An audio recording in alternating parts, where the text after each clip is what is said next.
सचमुच की तलवार? आपने तो कहा था महाराज, विद्या के स्थान पर गुरु ही सर्वश्रेष्ठ होता है। इसीलिए हमने ये सोचा कि इस बार की परीक्षा में न केवल तलवार चलाने को लेकर राजकुमारी की निपुणता सिद्ध हो, बल्कि एक योद्धा के रूप में उनका पराक्रम भी परखे। इसीलिए यह आवश्यक है तलवार लकड़ी की नहीं, वास्तविक हो। चिंतित ना हो राजकुमारी, आरंभ में हम कठोरता से द्वंद्व नहीं करेंगे।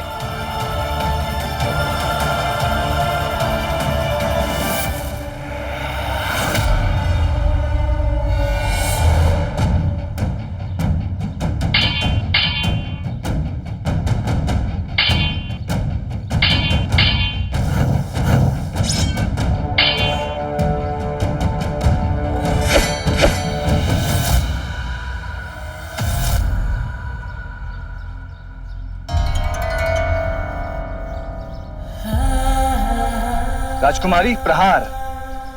किस बात की प्रतीक्षा कर रही हैं आप? आगे बढ़कर प्रहार कीजिए।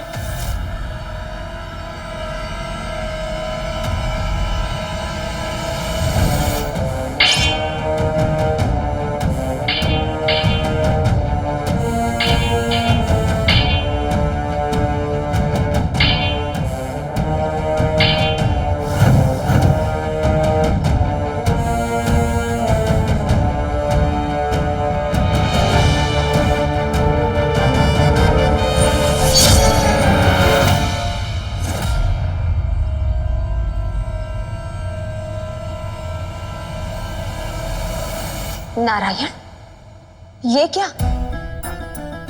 वैष्णवी, जिनकी भुजाओं में स्वयं मां काली का वास हो, जिनके मस्तिष्क में स्वयं देवी सरस्वती का ज्ञान हो, उसे तो सरलता से गुरुजी को परास्त कर देना चाहिए। जो हठ और अहंकार के वशीभूत होकर मात्र अपनी श्रेष्ठता को सिद्ध करने के लिए वैष्णवी की परीक्षा असली तलवार से ले रहा है। वैष्णवी को यह प्रतिस्पर्धा उत्तीर्ण करने में कठिनाइयां क्यों आ रही है?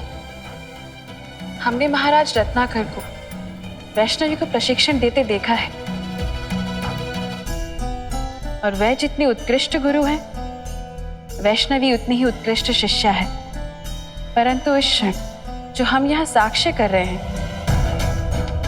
उसमें उस ज्ञान और प्रशिक्षण की कोई झलक नहीं दिख रही है। पराक्रमी महाकाली का अंश प्रहार नहीं करे, मात्र रक्षा करे, ऐसा तो कभी संभव नहीं। इस द्वंद्व में उनके मुख पर यह भय और चिंता का भाव कैसा? ये तो उनके व्यक्तित्व का अंग नहीं। हमने सदैव उनके अंदर अपना प्रतिबिंब देखा है, जो किसी भी परिस्थिति का सामना निडरता से करने के लिए सदैव तत्पर रहती है। तो आज उन्हें ये क्या हो गया? उनकी भुजाएं उठ क्यों नहीं रही है? उनके पद पीछे क्यों हट रहे हैं? देवियों, आप लोगों की चिंता उचित है, किंतु स्मरण रहे, जगजननी परिस्थितियों और प्राणियों का सामना पारंपरिक ढंग से नहीं, अपितु अपने अनूठे ढंग से करती हैं। इसलिए हमें धैर्य रखना चाहिए और इस परीक्षा का परिणाम वैष्णवी पर छोड़ देना चाहिए। संसार का आधार है, हो सकता है इस पराजय में ही उनकी जीत हो। ये जगजननी की माया है, जो वो दिखाएंगी हमें वही देखना होगा।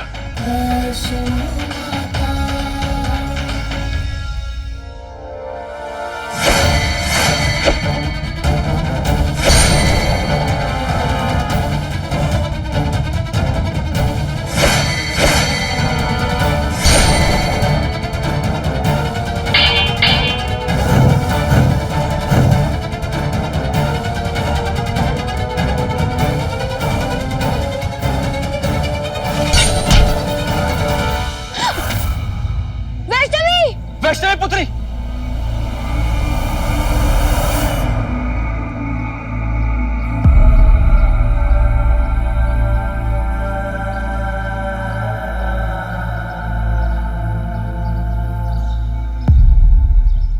क्षमा कीजिएगा महाराज, आपकी पुत्री, आपकी शिष्या तलवार चलाने में अभी भी कच्ची है,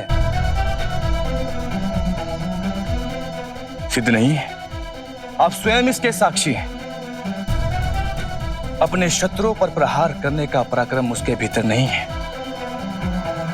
वो भयभीत थी, तभी हमारे प्रहारों का मात्र बचाव किया है उन्होंने। कभी भी आगे बढ़कर आक्रामक नहीं हुई। एक कुशल योद्धा उसके साहस और पराक्रम से जाना जाता है। और दुर्भाग्यवश आपकी पुत्री के पास दोनों ही नहीं है, इसलिए वो हमारे ऊपर एक भी प्रहार करने में असमर्थ रही।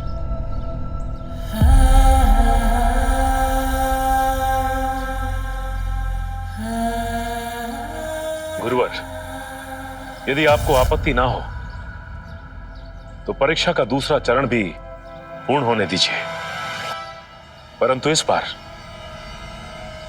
वैष्णवी को लकड़ी की तलवार से लड़ने दीजिए और फिर आप दोनों में से जो भी 10 वार करेगा वो विजयी होगा। अवश्य राजन, आपका अनुरोध हमारे लिए आदेश है, स्वीकार है। ये क्या है नारायण, हमारी समझ में नहीं आ रहा। महाराजा रत्नाकर के इस अनुरोध के पीछे उनकी मंशा क्या है?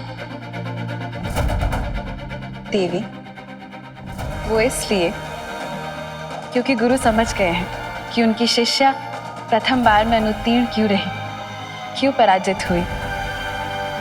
आपका तात्पर्य क्या है देवी? शीघ्र ही आपको ज्ञात हो जाएगा देवी। सृष्टि स्थिति विनाशनम शक्ति भूते सनातनी गुणश्रये गुणमये नारायणी नमोस्तुते।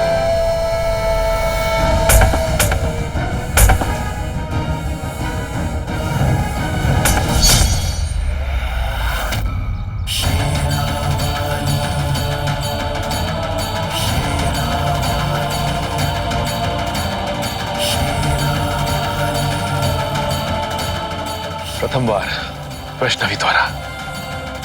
उत्तम, अति उत्तम वैष्णवी।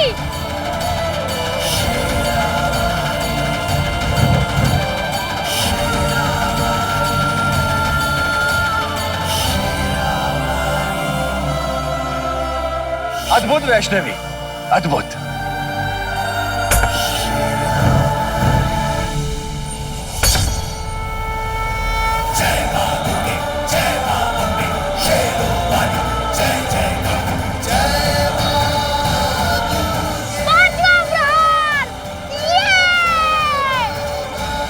शांत चंद्र,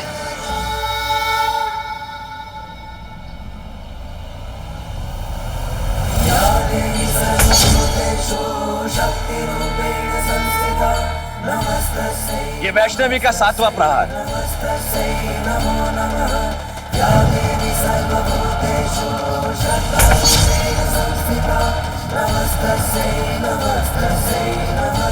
एक और प्रहार वैष्णवी, कस के प्रहार करना।